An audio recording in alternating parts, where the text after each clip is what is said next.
Fake it till you make it. Lying, scheming, and pretending to be someone that you're not, or pretending to have more than you actually do. These were just some of the themes and or behaviors that we saw throughout this episode. Everyone from Rue, Maddie, Cassie, Jules, and Nate, everyone was putting on an act. Hell, the only person in this episode who was slightly truthful about who they are as a person was Cal out of all people. What's going on, everybody? Welcome back to my channel. Today we are diving into Euphoria Season 3, Episode 2. We will be talking about these characters faking it until they make it, the lies they tell to survive, and the desperate need to curate a life that looks better than it actually is. Let's get into the motives, the scams, and these complex situations in these characters and break down these scenes, themes, and so much more. Full spoilers ahead. We open this week's episode with learning about what Maddie has been up to since high school. She arrived to the city with no safety net, no money, but a suitcase full of clothes, but she had a plan. This plan of hers involves finding Miss Penzler, who works in the talent agency management, and Maddie wants to work for her despite not going to college. Maddie doesn't play the entitled Gen Z card. Instead, she leans into the one thing that gets her attention, and that's Maddie's belief in capitalism. Maddie's blunt, she's sharp, and she's already acting like she's her assistant by answering her phone before she's even hired. And it works, but then the pandemic hits. This is where the pivot happens as Maddie realizes the 9-to-5 life isn't enough to sustain her lifestyle that she's projected. While at home, Maddie took notice of a young girl who traveled out west by the name of Caitlin chasing fame. Maddie reached out to her to help this young influencer grow her social media, and eventually she became her manager. After Caitlin grew to have 1 million followers, Maddie thought it was time to get more provocative and sexy by showing off Caitlin's body, and this would include some feet pics. Side boob, under boob, camel toe, little ass cheek, feet. Feet? Feet. Dirty feet. Ew. Feet being cleaned. Okay. Someone kissing your feet. Like who? We're basically watching Maddie become Caitlin's online pimp while assuring her mom Salon's rent check clears. From here, things become more explicit, where she's selling 4 videos, 10 pictures, all for $20. Caitlin's X-rated content online blows up with the help of Maddie, and her talents get recognized by young up-and-coming star Dylan Reed, who you will remember we met from episode 1, as Maddie had them meet up to help Caitlin become even more famous. Now, unfortunately for Maddie, her boss isn't happy about reading the headlines and the porn star optics. Maddie tries to explain the change in the industry for people like Caitlin, who are now going mainstream despite their perception. But Maddie is forced to drop the golden goose to keep her job as an assistant. So she was forced to let Caitlin go. I'm sorry, I just don't have the time you deserve. Flash forward 1 year later, Caitlin showing off a check she made for over $700,000, a big commission that would have been in Maddie's account if she only had listened to her instinct, and her days as an assistant would have been behind her by now. But now tying this into episode 1, where we found Cassie, we see Maddie got a DM from her saying how much she missed her and she wanted to meet for lunch, as this is their first time talking since high school. Now, Maddie sees that Cassie's follower count on Instagram is under 4,000 followers, thinking that it's maybe time to try what she tried to do with Caitlin on Cassie, making this her next project. So first off, I love the fact that we open this episode with Maddie because she's one of my favorite characters. Bitch, you better be joking. To me, I've always viewed her as like a modern day Cher from Clueless, but with a lot more edge. Now, of course, Maddie's not perfect. She's made some dumb decisions in season 1 and 2, especially with being with Nate. But here's the thing. We all know someone that's like a Maddie, and we've met a Maddie at some point in our lives. It's that one person that walks into a room like they own the building. It's the person who looks expensive even though they're struggling to pay their phone bill. Again, I really enjoyed this opening scene because I felt like it set the table for the rest of this episode as far as the mood and the tone and the theme of showing how these characters use their personality or their persona to hide their emotions and pretending to be okay. Now back with Rue, who's now working for Alamo. He's got her doing grunt work around his ranch. It's here we see Rue doing something that she's never done before, and it feels like she's crossed a line that there's no coming back from. He has Rue getting rid of any evidence to what happened to Trish, who we know overdosed on fentanyl, as this is Rue's first time covering up a death. Now, it looks like this cover-up will come back into play at some point this season because we see Rue gets rid of the rug that Trish died on, and as she's rolling it up, some piece of what looks to be like jewelry fell on the floor and Rue didn't notice it. Again, we've seen Rue get into some really messed up situations, but covering up a death, that's a whole nother level of messed up. And if you can do that, what else will Alamo have Rue do? Let me know in the comments below. At this point, is Rue too far gone to come back from this? Now, I'm also curious to know what they did with Trisha's body. Did Bishop take care of it? Did they bury her body somewhere in the miles of dirt outside his ranch? Either way, I feel like this cover-up will be on Rue's conscience for the rest of this season, and we see that in this episode. And again, I feel like there will be major consequences for this. Meanwhile, we see that Alamo wants reparations from Laurie after what happened with the laced drugs, but Harley had to make it a race thing. Is that how we're doing this? You the one talking about reparations?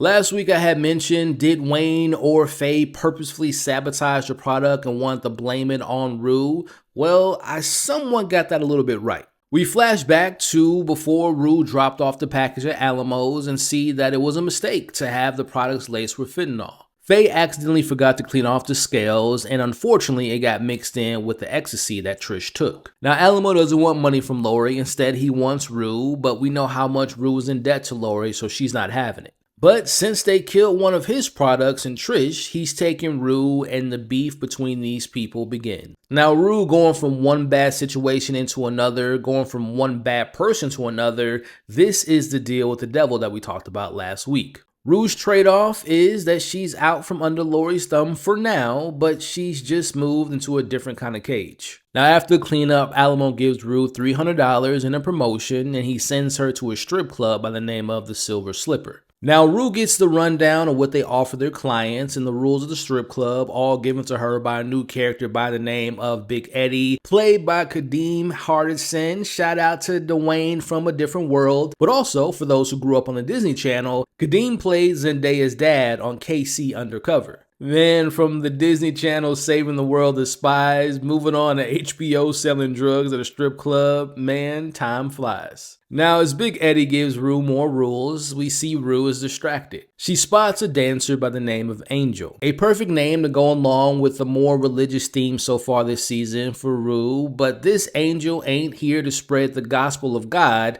Instead, she's spreading something else, if you know what I mean. I can't help but imagine how dope Labyrinth's score would have been in this scene, but as I digress, we see in perfect Euphoria fashion, we see Angel doing her job and ensures that her client is happy. Meanwhile, we watch as Rue cleans the toilets. Now, this is where the plot thickens. As Rue gets paid for the day, she overhears the girls talking about Trish and how she's missing, and of course, Rue knows exactly what happened to her. Now after work and now outside, we see Angel offers to have some fun with Rue as they hook up in the back of Rue's van. And while having fun, we hear Rue talking about how she can't help but to think of Jules. Now flash forward to a few years ago, we see Rue would still visit Jules in the city. Things were never the same between them after high school, and plus Rue wasn't in a great place after relapsing. We see Rue calling her mom and needing help and wanting to come home, as we learn that she hasn't been sober since. Now it appears that some time has passed because we see Rue is fully integrated into the club and her role at the club, as we get our first look at Spanish pop star Rosalina, who is one of the strippers. Understand? ¿Y si me mandan un detective privado, qué hago?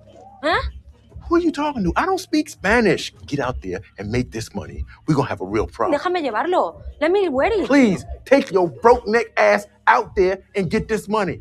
Again, I don't know if it was maybe days or maybe even weeks, but we see Alamo is still pissed about Laurie calling him a pig, which was a funny moment between him and his crew. Now we see Angel pressing Alamo about what happened to Trish, and she isn't buying his excuses about her mysteriously disappearing with some guy at his party. Now in the back, Rue listens in on Angel leaving Trish a voicemail, voicing her concerns about where she is, and he tells her she loves her, as we later discover in this episode that they were actually best friends. Now you'll notice that Trish's picture was removed from her area, and I bet Alamo had someone remove that way that Angel can forget about her. Now we always know that Rue's looking for an angle. When Eddie was putting the money away in the safe, Rue had to turn around, but it kind of looked like she was looking at a mirror to see the code, and I wonder, will this be the second safe that she break into, remembering Wayne had one that was mentioned last week? Meanwhile, Alamo believes it's time to remind Laurie who put her on the map as we see this come into play at the end of this episode. Now, in maybe the most unexpected and shocking moment of this season and in this episode so far, we see that Rue and Maddie have kept in touch after high school. We see them talking about Rue sharing what's going on with her life, her not talking to Jules or her mom in 2 years, and her time with working at the club. But in the club, we all fam. Now, Rue tells Maddie that she wants to catch up with Jules, and Maddie and Rue just seem to have a pretty solid relationship, right? Like, I just found it so funny when Maddie told Rue that she was meeting up with Cassie by gesturing big boobs and crying, and when Rue says, "Round 2, baby," again, this whole scene, this whole dynamic was just mind-blowing to me. Like, seriously, I would have never suspected Rue and Maddie to being friends after high school. Besides, like, that one scene that we saw Rue snitching on what's going on with Nate and Cassie, have they ever had like a one-on-one scene together? Either way, I hope we get more scenes between them because, again, I would have never expected them to be friends, especially after high school. Man, I miss high school. I don't. Now, speaking of Cassie, we continue to see just how desperate she is for attention as her and her housekeeper are taking nude photos of her with melted ice cream on her boobs in the front yard, by the way, for all the neighbors to see, to her soaking wet coming out of a pool, to her posing as a naked baseball player. But the wildest picture of them all is her dressed up as a baby, all for this to be posted on her OnlyFans. Now, these two characters haven't seen each other since the incredible play put on by Lexi with Oklahoma, as it is time for old friends Cassie and Maddie to meet up. Both are desperate to project this image of "I'm doing better than you," as Maddie rolls up in a fur coat, fake talking on the phone, while Cassie looks at her like she's a starstruck high schooler. Again, I can't stress it enough. I'm trying to get by, but it's just hard to not notice this. But I hated the music choice in this scene, but we see the conversation inevitably shifts to Nate. Cassie admits she should have gotten Maddie's blessing first, but as Cassie says, she found the love of her life, but at the expense of losing the other love of her life, that being Maddie, as Maddie looks at her diamond ring. And it was in this moment that Maddie decided maybe it's time to really get back on Cassie. After a few drinks, Cassie started letting out the truth about her vision of herself and how others perceive her and how she looks and how she would be much larger online if people really knew who she was. The conversation goes into Cassie's online presence and her cute dog videos and it not being sexy in Maddie's professional opinion, which Cassie mistakenly slips up by saying that's why she brought her here, that's why she wanted to meet up, and it wasn't just to apologize. Cassie tells Maddie that she can do anything or be anyone online, and she desperately needs this form of validation from complete strangers. Maddie agrees to help with her content, and we all know that this isn't going to end well. Now, taking a moment to reflect, we cut to Nate and Cassie's house, where we get the return of Cal, played by the late great Eric Dane, who sadly passed away a few months ago. Over the last 5 years, we see that Cal's life has completely changed from when we first met him back in season 1. Once a well-respected man of his community and a top real estate developer, to now being broke and known as a sexual deviant who nearly avoided time in prison. You can see this strange newfound honesty between them as Kyle brings up that he heard from one of his sex groups about Cassie's pictures online and asks if his son's having financial problems, but Nate assures him that they are tasteful pictures and that he's financially stable. But we see that Nate is farthest from being good when it comes to his finances. We meet a new character by the name of Nas as Nate pitches an idea to have his new development project be partnered with Nas in his funeral business. It's clear that Nate is stalling for time and trying to distract Nas from the fact that he owes him over $550,000. Nas seems to be a good guy and suggests that Nate pay him $100,000 by the end of the week to regain his confidence. Now, Nate, very similar to Cassie, Maddie, and Rue, all in too deep in covering up their weaknesses or insecurities and masking their face with smiles while being too afraid to admit that they need help. Now back with father and son, again we can see this relationship is much different than before, as they now are at the point in their lives where they can speak openly about Kyle's past affairs with men and women over the years. We see Kyle tries to warn his son about this path they're going down, as we see Nate prepares dinner to pitch his neighbors on joining on his development project in order for him to pay that money fast, and again that being $100,000 paying it to Nas by the end of the week. Now back at Paradise, we see Angel is literally throwing a fit at Eddie and Rue about feeling like they're both lying to her about what happened to her best friend. Rue, seeing how much this is hurting her, she tells Angel the truth as she tells her that Trish died of an overdose. Now it's clear to me that we see this part of Rue that feels bad for what happened to Trish, but also what Angel's going through in the moment, because we know how many times Rue has found herself on the verge of overdosing herself. Now, if I'm being honest, the performance from the actress that plays Angel felt a bit shaky to me. It was kind of hard to really kind of buy into her emotional scenes. Having her being upset and angry, and when she learns the truth about what happened to her friend, I just couldn't take her seriously in those scenes because I didn't think she was that great of an actress, if I'm just being honest. But now the question becomes, should Rue have told her the truth or kept the lie going, because Rue can see that Angel began to spiral after learning what happened to her friend. Now, we don't see Angel doing this in this episode, but I do wonder if she shared what happened to her friend to the police, again, wondering where her friend's body is actually buried. From here, we see Angel passing out during lap dances, sleeping in her car, to physically feeling ill. Now, Alamo's at his end when it comes to Angel, and he suggests that she either go to rehab or else he's going to be getting rid of her, being a part of his business. But knowing that she can't afford rehab, Alamo would take care of her rehab expenses if Rue can convince her to go, and if she does so, she'll get another promotion. Now, Rue thinks that this is a good offer and thinks that Alamo isn't that bad of a person until she finds out that having a rehab under his payroll is just a part of his business. So it's not coming from this place of him having a good heart, rather than it's just the sooner she can get clean, the sooner he gets back to making money off of her. Now cut to Angel fighting with Rue about going to rehab, as Rue has never been on this side of an intervention before, but she manages to get Angel in the car to seeking out help. On the way there, Angel talks about how many people go missing in California and how she feels like there's this big magnet underneath the grounds of Cali that attracts evil. Now at the rehab, Rue can see that this isn't a legit place for someone to get clean, especially considering the front desk lady looks like she's currently using as well.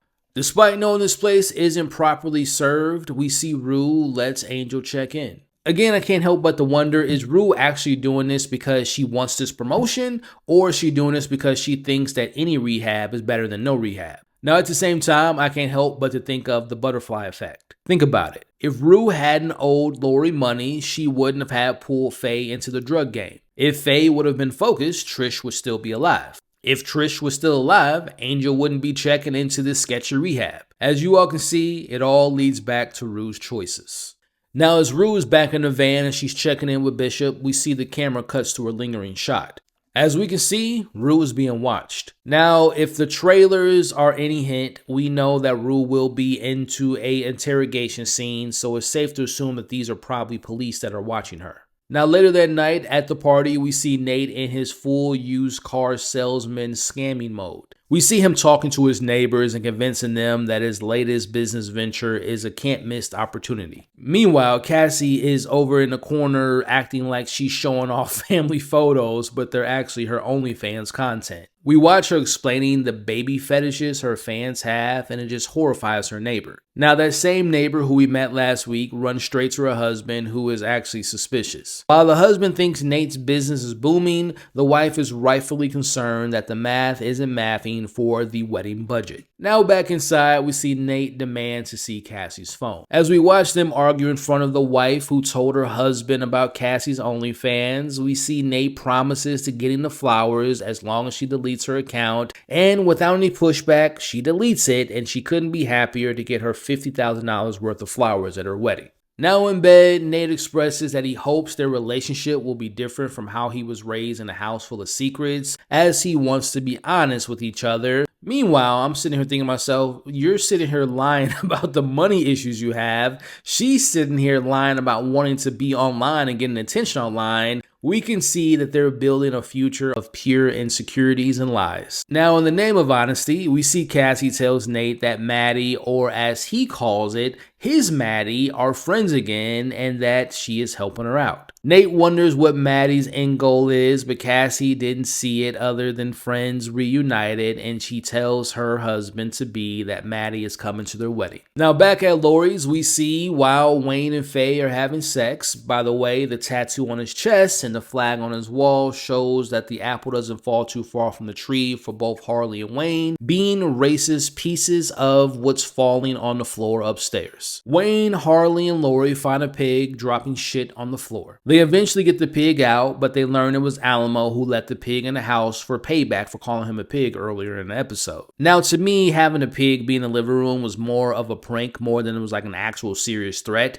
but I do imagine this being like the beginning of like actual beef between Laurie and Alamo, and I would imagine that things will be more than a prank and there will be serious consequential situations going on between the two. Now, as we end this week's episode, we see a familiar face and two ex-lovers being reunited, and that's Jules coming home and finding Rue waiting for her. Again, I know I'm going to sound like a broken record, but Labra's score was sorely missed in this scene because we all know what score should have been playing in the background when we see these two in the elevator. Now, meanwhile, inside Jules' new high-end apartment, her lifestyle has granted her this new way of living, but the question is, it makes you wonder at what cost. Rue kind of lets her in on what she's been up to with working, but also letting her know that she's California sober. Now, they talk about nostalgia and their past experiences together, as Jules says that her boyfriend wouldn't approve of this random meetup. Now, Rue says, without actually saying, that she's aware of how Jules is living in her place because of her occupation,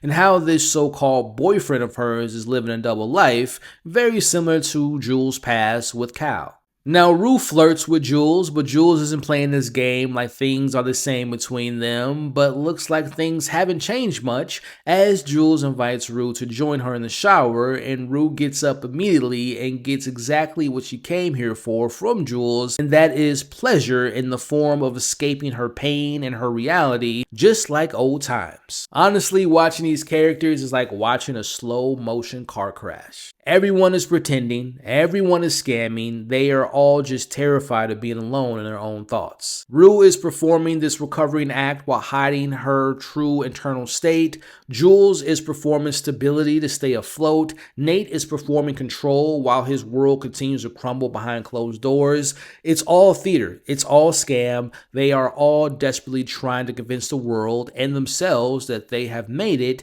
even when they're just moments away from total system failure. So overall, I thought this was another solid episode. I know everyone last week talked about how they hate the show now. Episode 1 was garbage. It was trash. This is a completely different show. And look, there might be some truth in that. But honestly, to me, I look at more of the performances. I look at the themes that this episode is particularly tackling. Again, I'm not saying it's perfect. I'm not saying that it's on the lines of season 1 or season 2. But I walked away with, again, just looking at these characters being in this like fake mindset and pretending and scamming and running away from their pain and their trauma and what's really going on with them.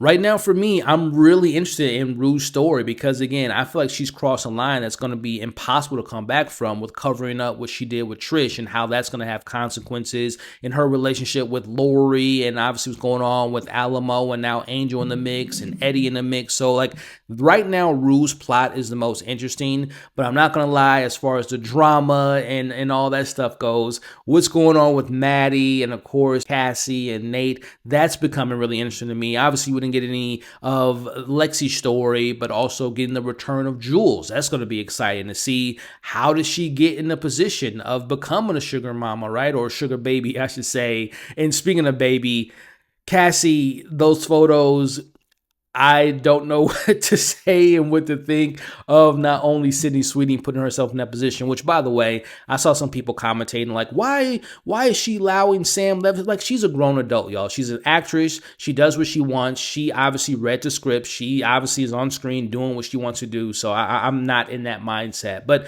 neither here nor there. Again, questions that arise for me from this episode is, Will Nate come up with the money, or will Nas and whoever he runs with, I feel like he's working for like the mob, will they come crashing his wedding? What will come of Rue in the club? What will come of Angel? What's going to come of Alamo versus Laurie in this inevitable war? And again, what drove Jules into the sugar baby lifestyle?